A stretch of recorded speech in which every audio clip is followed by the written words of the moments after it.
Hello everybody, this is Jaspreet and welcome to all in RTR engineering centre. तो ਅੱਜ ਆਪਾਂ discuss ਕਰਨ ਲੱਗੇ ਆ ਨਾਇਬ ਤਹਿਸੀਲਦਾਰ ਬਾਰੇ। ਜਿਵੇਂ ਕਿ ਆਪਾਂ ਨੂੰ ਪਤਾ ਹੀ ਹੈ ਕਿ ਪੀਪੀਐਸਸੀ ਆਰਗੇਨਾਈਜੇਸ਼ਨ ਨੇ ਨਾਇਬ ਤਹਿਸੀਲਦਾਰ ਦੀਆਂ 78 ਵੈਕੈਂਸੀਜ਼ जो है वो अपनी साइट के उपर जारी की और उस नोटिफिकेशन के विच मैंशन किया गया कि जो ये एग्जाम होगा वो एग्जाम अपना फैब 2021 ਦੇ ਵਿੱਚ पीपीएससी कंडक्ट करूगा।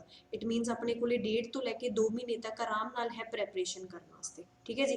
तो अज की मैं वीडियो स्टार्ट करती हाँ। वीडियो नूं एंड तक देखियो क्योंकि इस वीडियो दे विच मैं अपने वालों प्रॉपर बेस्ट स्ट्रैटजी शो करने की कोशिश की है ਜਿਹਦੇ ਨਾਲ ਤੁਸੀਂ ਜਿਹਨੂੰ ਫੋਲੋ ਕਰਕੇ ਤੁਸੀਂ ਆਰਾਮ ਨਾਲ 250 प्लस जो है मार्क्स वो स्कोर कर सकते हो इस एग्जाम ਦੇ ਵਿੱਚ। तो शुरू करते हैं ਜਿਹਦੇ ਵਿੱਚ सब तो पहला मैं डिस्कस करना चाहूँगी कि वॉट इज़ नायब तहसीलदार ਹੁੰਦਾ ਕੀ है। तो नायब तहसीलदार एक एडमिनिस्ट्रेटिव पोस्ट ਹੁੰਦੀ है राजे ਕਾਦੇ ਵਿੱਚ ਰੈਵਨਿਊ डिपार्टमेंट ਦੇ ਵਿੱਚ। ठीक है। ਰੈਵਨਿਊ डिपार्टमेंट ਦੇ ਵਿੱਚ ਮੇਨ ਰਿਸਪੌਂਸਿਬਿਲਿਟੀ नायब तहसीलदार ਦੀ ਹੁੰਦੀ है टैक्स डिपार्टमेंट ਨੂੰ हैंडल करना। तो बेसिकली अगर इन्हों की तहसील के भी पोस्टिंग होंगी तो ये तहसील के की होंगे डिप्टी इंचार्ज होंगे तहसील रैवन्यू एजेंसी के। ठीक है जी। नायब तहसीलदार के उपर कौन वर्क करता है? तहसीलदार वर्क करता है। तो नायब तहसीलदार ते तहसीलदार दे विच डिफरेंस की हुंदा है? डिफरेंस ये हुंदा जी एक एक डिप्टी है, डिप्टी इंचार्ज की पोस्ट ते हुंदे आ। तहसीलदार इन्हां तो अपर क्लास का हुंदा, मतलब कि क्लास ए का ऑफिसर हुंदा है और वो एक गैजेटेड पोस्ट होंदी है। जबकि नायब तहसीलदार की पोस्ट गैजेटेड नहीं होंदी, एक नॉन गैजेटेड पोस्ट होंदी है। जो फैसिलिटीज़ तहसीलदार को मिलती वो नायब तहसीलदार को चाहे वो सैलरी के बेस पर है, चाहे उन्होंने कोई होर तरह का कोई बेनीफिट मिल रहा वो नायब तहसीलदार को नहीं मिलता। पर आप इस तरीके नाल इनू कह सकते हैं कि नायब तहसीलदार एक तरह का तहसीलदार का असिस्टेंट होता है। ठीक है जी। तो उस तो अगे अगर देखिए कि नायब तहसीलदार के करियर दे विच प्रमोशन चांसिस किदां दे हुंदे आ। तो नायब तहसीलदार तो बाद 8 साल के एक्सपीरियंस के नाल एक परसन जो है वो की बन सकता है? तहसीलदार बन सकता है।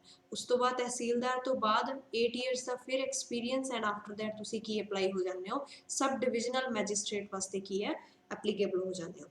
उस तो बाद नैक्सट फिर 8 ईयर्स का मैक्सीमम जिहड़ा है एक्सपीरियंस चाहिए। उस तो बाद तुसी additional district collector and after that district collector की पोस्ट वास्ते एलिजिबल हो जाते हो। ठीक है जी। इन केस अगर सब डिविजनल मैजिस्ट्रेट तो बाद 8 ईयर्स एक्सपीरियंस कंप्लीट हो जाता है और एडिशनल डिस्ट्रिक्ट कलैक्टर वास्ते तुसी जो एलिजिबल पूरी तरह हो चुके हो और किसी कारण करके डिपार्टमेंट के वैकेंसी नहीं हैगी, एडिशनल डिस्ट्रिक्ट कलैक्टर की कोई भी खाली वैकेंसी नहीं होंगी, तो उस टाइम पर तुसी रहोगे सब डिविजनल मैजिस्ट्रेट की पोस्ट से ही।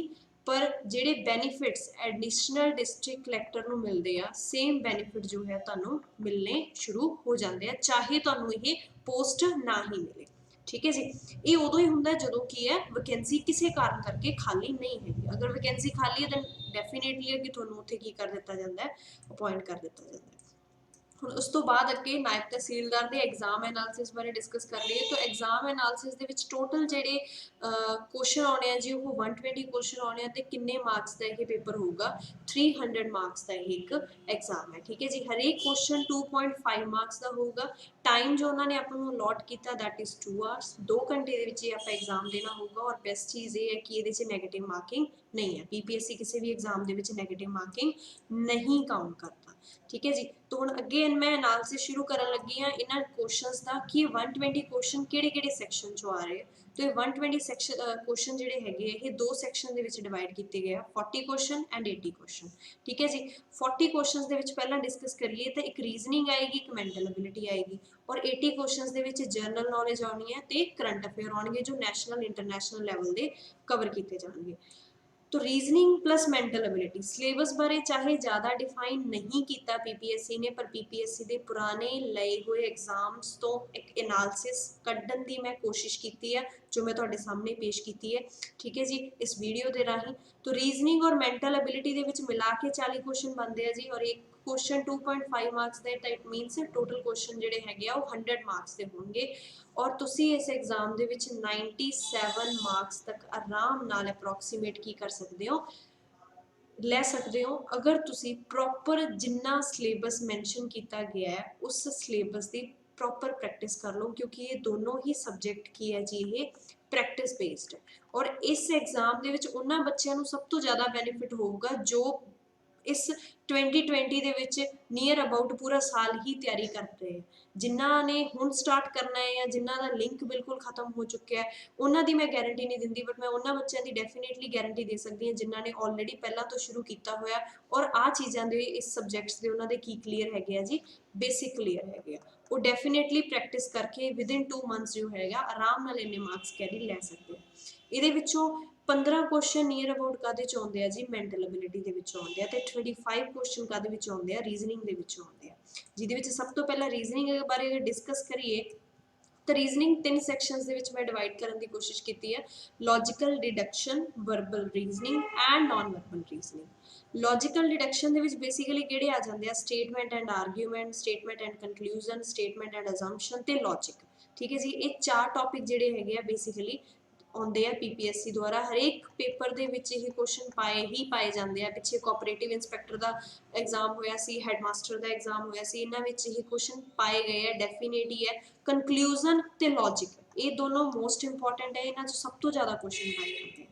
ਉਸ ਤੋਂ ਬਾਅਦ ਅੱਗੇ ਆ ਗਿਆ ਜੀ ਵਰਬਲ ਰੀਜ਼ਨਿੰਗ। ਵਰਬਲ ਰੀਜ਼ਨਿੰਗ ਦੇ ਵਿੱਚ analogy, series completion, test on alphabets, ranking, direction, classification, data sufficiency, alphanumeric puzzle, ਇਹ ਸਾਰੇ ਚੈਪਟਰ ਜਿਹੜੇ ਹੈਗੇ ਆ ਕਵਰ ਕੀਤੇ ਜਾਂਦੇ ਆ। ਜਿਹਦੇ ਵਿੱਚੋਂ ਸਭ ਤੋਂ ਇੰਪੋਰਟੈਂਟ ਇਹ ਹੈਗਾ ਵੀ ਐਨਾਲੋਗੀ ਦੇ 2 ਤੋਂ 3 ਕੁਐਸਚਨ ਫਿਕਸ ਹੈ ਵੀ ਆਉਣਗੇ ਹੀ ਆਉਣਗੇ।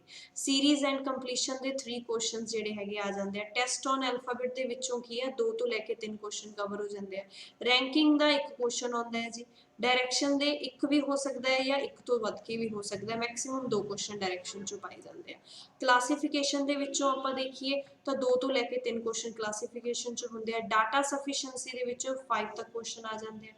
अल्फा न्यूमेरिक पजल दे विचों भी 5 तो लैके 7 तक क्वेश्चन आउंदे ही आउंदे आ। पजल टेस्ट दे विचों 2 तो लैके 3 क्वेश्चन हुंदे आ। ब्लड रिलेशन दे विच अगर गल करिए तो ब्लड रिलेशन भी 2 तो लैके 3 तक दे क्वेश्चन हुंदे आ।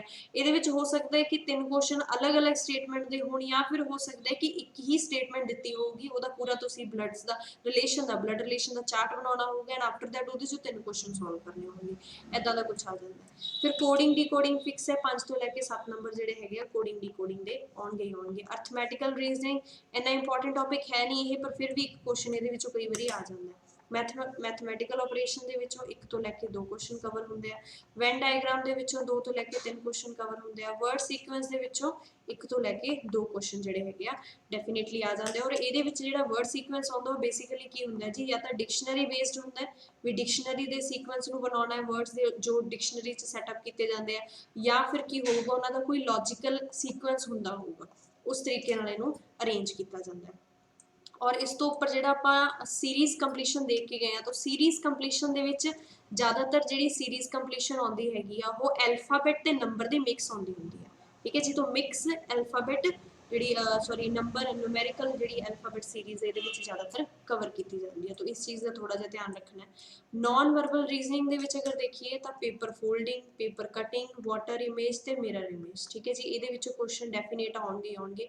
कई बारी चांसेस होंदा है कि कदे क्यूब एंड डाइस दे विचों भी कोई क्वेश्चन आ जाए, तो वो भी अगर स्टूडेंट्स कंप्लीट करना चाहन, अपना बेसिक क्लीयर करना चाहन इस चैप्टर का, तो वो कर सकते हैं। ठीक है जी, तो पेपर फोल्डिंग, पेपर कटिंग के विचों एक एक क्वेश्चन सारिਆਂ ਦੇ ਵਿੱਚੋਂ ऑलमोस्ट कवर हो ही जाता है। ਇਹਦੇ ਵਿੱਚੋਂ एनालाइटिकल रीजनिंग ਦੇ ਆਉਂਦੇ ਆ ਜੀ 3 क्वेश्चन कम से कम एनालाइटिकल रीजनिंग ਦੇ ਹੁੰਦੇ ਆ, ਜਿਹਦੇ ਵਿੱਚ ਤੁਸੀਂ ਕਿਸੇ ਬਾਕਸ ਦੇ ਵਿੱਚ ਮਿਸਿੰਗ ਨੰਬਰ ਨੂੰ ਕੰਪਲੀਟ ਕਰਨਾ ਹੁੰਦਾ ਹੈ। ਉਸ ਤੋਂ ਬਾਅਦ ਆ ਗਿਆ ਮੈਂਟਲ ਐਬਿਲਿਟੀ, ਜਿਹਦੇ 'ਚ ਆਪਾਂ ਪਿੱਛੇ ਕਵਰ ਕਰਕੇ ਆਏ ਕਿ 15 ਕੁਐਸਚਨ ਮੈਂਟਲ ਐਬਿਲਿਟੀ ਦੇ ਵਿੱਚੋਂ ਆਉਣਗੇ ਹੀ ਆਉਣਗੇ, ਜਿਹਦੇ ਵਿੱਚੋਂ ਏਜ ਰੇਸ਼ੋ ਦਾ ਕੁਐਸਚਨ ਪਾ ਦਿੰਦੇ ਆ, ਜਿਵੇਂ ਫਾਦਰ ਦੀ ਤੇ ਮਦਰ ਦੀ ਏਜ, ਐਵਰੇਜ ਏਜ ਦੇ ਕੇ ਉਹਨਾਂ ਦੀ ਰੇਸ਼ੋ ਦੇ ਕੇ ਕੀ ਹੈ ਬੱਚੇ ਦੀ ਉਹਨਾਂ ਦੀ ਜਿਹੜੀ ਹੈਗੀ ਹੈ ਐਵਰੇਜ ਏਜ ਪੁੱਛ ਲਈ ਜਾਂਦੀ ਹੈ। ਔਰ ਐਵਰੇਜ ਦੇ ਵਿੱਚੋਂ ਸਿੰਪਲ ਕੁਐਸਚਨ ਆ ਜਾਂਦੇ ਆ। ਪਰਸੈਂਟੇਜ ਚੋਂ ਜ਼ਿਆਦਾਤਰ ਕੁਐਸਚਨ ਮਾਰਕਸ ਬੇਸਡ ਹੁੰਦੇ ਆ ਕਿ ਕਿਸੇ ਕਲਾਸ ਦੇ ਇੰਨੇ ਬੱਚੇ ਸੀ ਉਹਨਾਂ ਦੇ ਐਵਰੇਜ ਮਾਰਕਸ ਇੰਨੇ ਆਏ ਆ, तो इस तरीके नाल क्वेश्चन जिहड़े हैगे पूछे जाते हैं। टाइम एंड वर्क दे विचों क्वेश्चन आ जाता है। टाइम एंड डिस्टेंस दे विचों, टाइम एंड डिस्टेंस दे विचों जिहड़ा टॉपिक कवर हुंदा है that is train. Train topic दे विचों क्वेश्चन ज़्यादा कंप्लीट किए जाते हैं इन्हां द्वारा, कैरी किए जाते हैं इन्हां द्वारा। डाटा इंटरप्रिटेशन दे विचों कम से कम क्वेश्चन आ जाते हैं, 1 तो लैके 2 तक क्वेश्चन डाटा इंटरप्रिटेशन चों फिक्स है आऊगा ही आऊगा। और ज़्यादातर जो आंदा है वो की हुंदा है टेबल आंदा है, टेबल की फॉर्म दे विच क्वेश्चन पूछे जाते हुंदे हैं। प्रॉफिट एंड लॉस दे विचों क्वेश्चन आ जाते हैं। रेशो एंड प्रपोर्शन चो, ratio and proportion as ratio ते परसेंटेज नूं कई बारी क्वेश्चन नूं ਤਿੰਨਾਂ ਚੈਪਟਰਸ ਨੂੰ ਕਵਰ ਕਰਕੇ ਇੱਕ ਕੁਐਸਚਨ ਬਣਾ ਦਿੱਤਾ ਜਾਂਦਾ ਹੈ, ਉਹ ਪਾਇਆ ਜਾਂਦਾ ਹੈ ਮਿਕਸਚਰ ਐਂਡ ਐਲੀਗੇਸ਼ਨ ਚੋਂ, ਪ੍ਰੋਬੇਬਿਲਿਟੀ ਤੇ ਕੈਲੰਡਰ ਦੇ ਵਿੱਚੋਂ। ਪ੍ਰੋਬੇਬਿਲਿਟੀ ਐਂਡ ਕੈਲੰਡਰ ਦੇ ਵਿੱਚੋਂ ਚਾਂਸਸ ਬਹੁਤ ਘੱਟ ਹੁੰਦੇ ਆ ਕਿ ਕਦੇ ਕੋਈ ਦੋਨਾਂ ਚੋਂ ਇੱਕ ਕੁਐਸਚਨ ਆਊਗਾ, ਨਹੀਂ ਉੱਪਰੋਂ 15 ਕੁਐਸਚਨ ਸਾਰੇ ਕਵਰ ਕਰ ਲਏ ਜਾਂਦੇ ਆ। ਮਤਲਬ ਰਾਉਂਡ ਅਬਾਊਟ ਤੁਸੀਂ ਲਾ ਕੇ ਚਲੋ ਵੀ 2 ਕੁਐਸਚਨ ਵੀ ਅਗਰ ਇੱਕ ਟੌਪਿਕ ਚੋਂ ਕਵਰ ਹੋ ਰਹੇ ਆ ਤਾਂ ਆਰਾਮ ਨਾਲ ਉਹ 2-2 3-3 ਕੁਐਸਚਨ ਈਜ਼ੀਲੀ ਆਪਾਂ ਨੂੰ ਕਰਨ ਵਾਸਤੇ ਦੇ ਦਿੰਦੇ ਆ। ਕੁਐਸਚਨਸ ਦਾ ਲੈਵਲ ਇੰਨਾ ਜ਼ਿਆਦਾ ਹਾਈ ਨਹੀਂ ਹੁੰਦਾ ਕਿ ਆਪਾਂ ਉਹਨੂੰ ਕੈਰੀ ਨਾ ਕਰ ਸਕੀਏ, ਠੀਕ ਹੈ ਜੀ, ਈਜ਼ੀ ਸਟੇਟਮੈਂਟ ਹੁੰਦੀ ਹੈ, ਪਰ ਉਸ ਤੋਂ ਪਹਿਲਾਂ ਇਹ ਜ਼ਰੂਰੀ ਹੈ ਕਿ ਤੁਹਾਡੇ ਇਹਦੇ ਵਿੱਚ ਕੀ ਕਲੀਅਰ ਹੋਵੇ, ਬੇਸਿਕ ਕਲੀਅਰ ਹੋਵੇ, ਤੁਹਾਨੂੰ ਟ੍ਰਿਕਸ ਪਤਾ ਹੋਣ ਕਿ ਕਿਸ ਟ੍ਰਿਕ ਨਾਲ ਕਿਵੇਂ ਕੁਐਸਚਨ ਨੂੰ ਕੀ ਹੋ ਸਕਦਾ ਹੈ ਸੋਲਵ ਕੀਤਾ ਜਾ ਸਕਦਾ ਹੈ, ਜਾਂ ਕਿਵੇਂ ਕੁਐਸਚਨ ਨੂੰ ਕੀ ਹੈ ਟਰਾਈ ਕੀਤਾ ਜਾ ਸਕਦਾ ਹੈ ਸੋਲਵ ਕਰਨ ਵਾਸਤੇ। ਤਾਂ ਇਹ ਤਾਂ ਹੋ ਗਿਆ ਆਪਣਾ 40 ਨੰਬਰ ਦਾ ਸੈਕਸ਼ਨ, ਕਿਹੜਾ ਜੀ reasoning and mental ability section, ਠੀਕ ਹੈ ਜੀ। ਉਸ ਤੋਂ ਬਾਅਦ ਅਗਲਾ ਸੈਕਸ਼ਨ ਕਿਹੜਾ ਆ ਗਿਆ ਆਪਣਾ GK section plus current affair. तो जीके सैक्शन के करंट अफेयर ਦੇ ਵਿੱਚ ਸਭ ਤੋਂ ਪਹਿਲਾਂ ਅਗਰ ਆਪਾਂ ਜੀਕੇ ਦੀ ਗੱਲ ਕਰੀਏ, ਜਨਰਲ ਨੌਲੇਜ ਦੀ ਗੱਲ ਕਰੀਏ, ਤਾਂ ਇਹਦੇ ਵਿੱਚ ਕਾਫੀ ਸਬਜੈਕਟਸ ਕਵਰ ਕੀਤੇ ਗਏ ਆ, ਜਿਹਦੇ ਵਿੱਚੋਂ ਸਭ ਤੋਂ ਪਹਿਲਾਂ ਹੈ ਜੀ ਪੰਜਾਬ ਜੀਕੇ, ਠੀਕ ਹੈ। ਉਸ ਤੋਂ ਬਾਅਦ ਸੈਕਿੰਡ ਨੰਬਰ ਤੇ ਹੈ Indian polity, Indian history,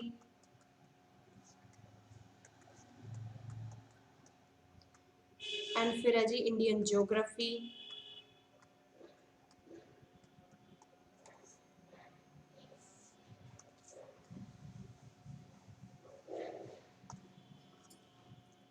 Indian polity, Indian history and after that ਇਹਦੇ ਵਿੱਚ ਕੀ ਹੈ ਜੀ इंडियन जियोग्राफी, इकोनॉमिक्स,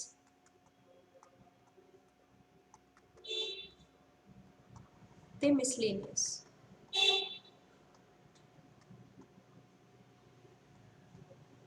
ਹੁਣ ਪੰਜਾਬ ਜੀਕੇ ਦੇ ਵਿੱਚ ਅਗਰ ਗੱਲ ਕਰੀਏ ਤਾਂ ਪੰਜਾਬ ਜੀਕੇ ਦੇ ਵਿੱਚ ਸਾਰੀ ਪੰਜਾਬ ਦੀ ਹਿਸਟਰੀ ਆ ਜਾਂਦੀ ਹੈ, ਠੀਕ ਹੈ ਜੀ, ਗੁਰੂਆਂ ਦੀ ਹਿਸਟਰੀ, ਮਹਾਰਾਜਾ ਰਣਜੀਤ ਸਿੰਘ ਦੀ ਹਿਸਟਰੀ, ਇਸ ਤੋਂ ਇਲਾਵਾ ਇੱਥੋਂ ਦੇ ਆਰਟ ਤੇ ਕਲਚਰ ਬਾਰੇ ਪੁੱਛ ਲੈਂਦੇ ਆ, ਠੀਕ ਹੈ। ਇਸ ਤੋਂ ਇਲਾਵਾ ਅਗਰ ਇਹਦੇ ਵਿੱਚ ਪੁੱਛਿਆ ਜਾਊਗਾ ਤਾਂ ਆਪਣਾ ਜਿਓਗ੍ਰਾਫੀਕਲ ਇੰਡੀਕੇਸ਼ਨ ਪੁੱਛ ਲਈ ਜਾਂਦੀ ਹੈ ਕਿ ਕਿੰਨਾ ਏਰੀਆ ਹੈ, ਕਿੰਨੀ ਪਾਪੂਲੇਸ਼ਨ ਸੀ, ਤਾਂ ਇਹ ਸਾਰੀਆਂ ਚੀਜ਼ਾਂ ਜੋ ਹੈ ਪੰਜਾਬ ਜੀਕੇ ਦੇ ਵਿੱਚੋਂ ਕਵਰ ਕੀਤੀਆਂ ਜਾਂਦੀਆਂ। ਉਹ ਆਲਮੋਸਟ ਜੋ ਅਗਰ ਕਵਰ ਕੀਤਾ ਜਾਊਗਾ ਤਾਂ ਪੰਜਾਬ ਦਾ ਇੰਟਰਨਲ ਰੀਜਨ ਔਰ 1966 ਤੋਂ ਬਾਅਦ ਵਾਲਾ ਜਿਹੜਾ ਪੰਜਾਬ ਹੈ ਉਹਦੇ ਬਾਰੇ ਡਿਸਕਸ ਕੀਤਾ ਜਾਂਦਾ ਹੈ। ਕਈ ਵਾਰੀ ਕੁਐਸਚਨ ਇਹ ਵੀ ਪੁੱਛ ਲਿਆ ਜਾਂਦਾ ਹੈ ਕਿ 1966 ਦੇ ਵਿੱਚ ਜਦੋਂ ਪੰਜਾਬ ਹਰਿਆਣੇ ਤੋਂ ਅਲੱਗ ਹੋਇਆ ਸੀ ਤਾਂ ਉਸ ਟਾਈਮ ਤੇ ਉਦੋਂ ਦੇ ਸੀਐਮ ਕੌਣ ਬਣੇ ਸੀ ਜਾਂ ਗਵਰਨਰ ਕੌਣ ਬਣੇ ਸੀ।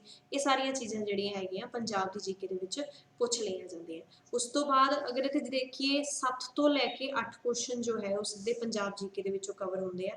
ਇੰਡੀਅਨ ਪੋਲਿਟੀ ਦੀ ਅਗਰ ਗੱਲ ਕਰੀਏ ਤਾਂ ਇੰਡੀਅਨ ਪੋਲਿਟੀ ਦੇ ਵਿੱਚ 10 ਪਲੱਸ ਕੁਐਸਚਨ ਆਰਾਮ ਨਾਲ ਆਉਂਦੇ ਆ, ਜਿਹਦੇ ਵਿੱਚ ਕੀ ਕਵਰ ਹੁੰਦਾ ਹੈ ਜਾਂ ਤਾਂ ਫੰਡਾਮੈਂਟਲ ਰਾਈਟਸ ਕਵਰ ਹੋਣਗੇ, ਇਸ ਤੋਂ ਇਲਾਵਾ directive principal of state policy DPSP cover ਹੋ ਜਾਂਦਾ ਹੈ, ਅਮੈਂਡਮੈਂਟਸ ਜਿੰਨੀਆਂ ਹੋਈਆਂ ਉਹਨਾਂ ਬਾਰੇ ਫਿਕਸ ਹੈ ਕਿ ਪੁੱਛਿਆ ਹੀ ਜਾਊਗਾ। ਇਸ ਤੋਂ ਇਲਾਵਾ ਉਹ ਜ਼ਿਆਦਾਤਰ ਪੁੱਛ ਲਿਆ ਜਾਂਦਾ ਹੈ ਕਿਸੇ ਸਟੇਟ ਦੇ ਗਵਰਨਰ ਬਾਰੇ ਪੁੱਛ ਲਿਆ ਜਾਂਦਾ ਹੈ, ਜਾਂ ਫਿਰ ਕੀ ਪੁੱਛਣਗੇ ਰਾਜ ਸਭਾ ਤੇ ਲੋਕ ਸਭਾ ਦੀਆਂ ਸੀਟਾਂ ਬਾਰੇ ਪੁੱਛ ਲੈਣਗੇ, ਕੋਈ ਇੱਕ ਕੁਐਸਚਨ ਆਊਗਾ ਰਾਜ ਸਭਾ ਤੇ ਲੋਕ ਸਭਾ ਬਾਰੇ। ਉਹ ਕਿਵੇਂ ਪੁੱਛਿਆ ਜਾਊਗਾ ਕਿ ਕਿਹੜੀ ਸਟੇਟ ਦੀ ਰਾਜ ਸਭਾ ਜਾਂ ਕਿਹੜੀ ਸਟੇਟ ਦੀ ਲੋਕ ਸਭਾ ਦੀਆਂ ਕਿੰਨੀਆਂ ਜਿਹੜੀਆਂ ਹੈਗੀਆਂ ਸੀਟਸ ਅਲੋਟ ਕੀਤੀਆਂ ਗਈਆਂ। ਤਾਂ ਇਦਾਂ ਦੇ ਕੁਐਸਚਨ ਜਿਹੜੇ ਹੈਗੇ ਇੰਡੀਅਨ ਪੋਲਿਟੀ ਚੋਂ ਕਵਰ ਕਰ ਲਏ ਜਾਂਦੇ ਆ। ਇਸ ਤੋਂ ਬਾਅਦ ਅੱਗੇ ਗੱਲ ਕਰੀਏ ਇੰਡੀਅਨ ਹਿਸਟਰੀ ਬਾਰੇ ਤਾਂ ਇੰਡੀਅਨ ਹਿਸਟਰੀ ਦੇ ਵਿੱਚ ਮੋਸਟ ਕਵਰਡ ਜਿਹੜਾ ਹੈਗਾ ਚੈਪਟਰ ਹੈਗਾ ਜਾਂ ਕਹਿ ਲਓ ਸਬਜੈਕਟ ਹੈਗਾ that is modern history. Modern history ਚੋਂ ਕਮ ਸੇ ਕਮ ਜਿਹੜੇ ਕੁਐਸਚਨ ਆਉਂਦੇ ਆ ਜੀ ਉਹ 7 ਤੋਂ ਲੈ ਕੇ 8 ਕੁਐਸਚਨ, ਜ਼ਿਆਦਾ ਵੀ ਹੋ ਸਕਦੇ ਆ ਰਾਜੇ, ਕਿਉਂਕਿ ਉਹਨਾਂ ਨੇ 80 ਕੁਐਸਚਨ ਕਵਰ ਕਰਨੇ ਆ ਟੋਟਲ। ਤਾਂ 80 ਕੁਐਸਚਨਸ ਦੀ ਜਿਹੜੀ ਹੈਗੀ ਹੈ ਨੰਬਰਿੰਗ ਹੈਗੀ ਆ ਉਹ ਹਰੇਕ ਸਬਜੈਕਟ ਦੇ ਵਿੱਚੋਂ ਮੈਕਸਿਮਮ ਤੋਂ ਮੈਕਸਿਮਮ ਕੋਸ਼ਿਸ਼ ਕਰੂਗਾ PPSC ਕੁਐਸਚਨ ਪਾਉਣ ਵਾਸਤੇ। ਤਾਂ ਮਾਡਰਨ ਹਿਸਟਰੀ ਚੋਂ 7 ਤੋਂ 8 ਜਿਹੜੇ ਕੁਐਸਚਨ ਆਣਗੇ। ਜ਼ਿਆਦਾਤਰ ਜਿਹੜੇ ਕੁਐਸਚਨ PPSC ਪੁੱਛਦਾ ਹੁੰਦਾ ਉਹ ਹਮੇਸ਼ਾ ਫਰੀडम फाइटर्स ਬਾਰੇ ਪੁੱਛਿਆ ਜਾਂਦਾ ਹੈ, ਫਰੀडम फाइटर्स ਬਾਰੇ। तो ਇਹਦੇ ਵਿੱਚ ਫਰੀडम फाइटर्स ਜਿੰਨੀ ਮਾਡਰਨ ਹਿਸਟਰੀ ਦਾ ਨਿਚੋੜ PPSC ਦੇ ਅਕੋਰਡਿੰਗ ਜੋ ਪੇਪਰ ਪਾ ਸਕਦੇ, ਇਹਦੀ ਵੀ ਮੈਂ ਇੱਕ ਅਲੱਗ ਤੋਂ ਵੀਡੀਓ ਜਿਹੜੀ ਹੈਗੀ ਆ ਉਹ ਬਣਾ ਕੇ ਤੁਹਾਨੂੰ ਚੈਨਲ ਤੇ ਪਾਉਂਗੀ, ਆਪਣੇ RTR ਦੇ ਚੈਨਲ ਤੇ, ਠੀਕ ਹੈ। ਔਰ ਕੋਸ਼ਿਸ਼ ਕਰਨੀ ਹੈ ਤੁਸੀਂ ਉਹਦੇ ਵਿੱਚੋਂ ਇਹ ਸਾਰੇ ਕਵਰ ਕਰਨੇ ਆ, ਜਿਹਦੇ ਵਿੱਚ ਮੈਂ ਸਾਰੇ ਮਾਡਰਨ ਹਿਸਟਰੀ ਦੇ ਜਿੰਨੇ ਫਰੀडम फाइटर्स ਹੈਗੇ ਆ ਤੇ ਉਹਦੇ ਵਿੱਚ ਆਉਣ ਵਾਲੇ ਜਿੰਨੇ ਇੰਪੋਰਟੈਂਟ ਕੁਐਸਚਨ ਹੈਗੇ ਉਹ ਡਿਸਕਸ ਕਰੂੰਗੀ।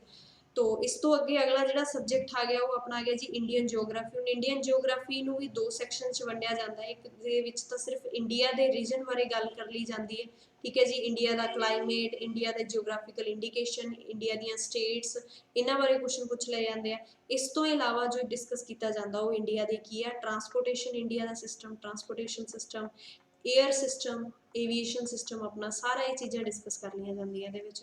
फिर उस तो बाद अगे इहदे विच अगर देखिए तो क्वेश्चन किन्ने कवर हुंदे आ, 7 तो लैके 8 क्वेश्चन इहदे विच कवर हो जांदे आ जियोग्राफी दे। इकनॉमिक्स की गल करिए तो इकनॉमिक्स नूं भी इन्हां ने 2 पार्ट्स दे विच डिवाइड कीता है। फस्ट वन तां इहदे विच आऊगी जी माइक्रो प्लस मैक्रो इकनॉमिक्स, ठीक है जी। ये ज़्यादातर जिहड़े बच्चे हैगे ये काहदे विच पढ़दे आ प्लस 1 प्लस 2 दे विच माइक्रो मैक्रो इकनॉमिक्स की स्टडी करते हैं। सैकेंड चीज़ जिहड़ी इन्हां ने पुछनी है दैट इज़ इंडियन इकॉनमी। हुण इंडियन इकॉनमी दे विच इंडिया दा मार्केट, इंडिया दी अनएम्पलॉयमेंट, इंडिया दे विच होण वाली पॉवर्टी या इंडिया दा जिहड़ा हैगा बजट सिस्टम, जिन्ना भी जो भी चीज़ां इंडियन मार्केट या इंडियन इकॉनमी नाल रिलेटेड हैगियां वो सारियां क्वेश्चन जिहड़े चो पुछे जाणगे। तो 5 तो लैके 7 क्वेश्चन ज़्यादा ही हो सकते हैं, पर 5 तो लैके 7 क्वेश्चन का जो एस्टीमेशन है वो मैं इकनॉमिक्स के विच लगाना चाहूँगी भी इन्ने को क्वेश्चन कवर हो जाते हैं। उस तो बाद अगे जो मिसलीनियस है यही बहुत ही इंपॉर्टेंट जो सैक्शन है, क्योंकि ज़्यादातर क्वेश्चन जोड़े है वो मिसलीनियस के पाए जाएंगे। हम मिसलीनियस के पूछा जा सकता है, मिसलीनियस के पूछा जा सकता है नोबल प्राइज़ बारे। हम कुछ बच्चे ये कहना चाहेंगे जी नोबल प्राइज़ करंट अफेयर नहीं कवर होता, तो नोबल प्राइज़ अगर प्रेजेंट टाइम पर गल करिए तो थोड़ा 2020 का नोबल प्राइज़ जो पूछा जाऊगा ਉਹਨੂੰ ਤੁਸੀਂ कह सकते हो कि यह करंट सैक्शन ਦੇ ਵਿੱਚ ਆਉਂਦਾ ਹੈ। अगर नोबल प्राइज़ ਦੇ ਇਸਟੈਬਲਿਸ਼ ਹੋਣ ਦੀ ਹਿਸਟਰੀ ਪੁੱਛ ਲਈ ਜਾਂਦੀ ਹੈ ਤਾਂ ਮੈਂ ਉਹਨੂੰ ਮਿਸਲੇਨੀਅਸ ਵਿੱਚ ਰੱਖਣਾ ज़्यादा ਵਧੀਆ ਸਮਝੂਗੀ।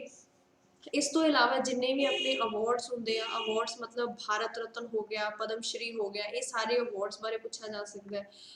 बुक्स एंड उन्होंने ऑथर्स बारे पूछा जा सकता है। और बुक्स एंड ऑथर्स की हो सकता है, दोनों चीज़ों की प्रोबेबिलिटी है कि करंट दे विच फेमस जिहड़ियां हैगियां बुक्स उन्हां बारे भी पूछा जा सकता है, प्लस पास्ट दे विच बीते हुए टाइम दे विच जो फेमस परसनैलिटी सीगी जिवें डॉक्टर रविंद्रनाथ टैगोर, APJ अब्दुल कलाम, महात्मा गांधी, इन्हां दीयां बुक्स बारे पूछा जा सकता है।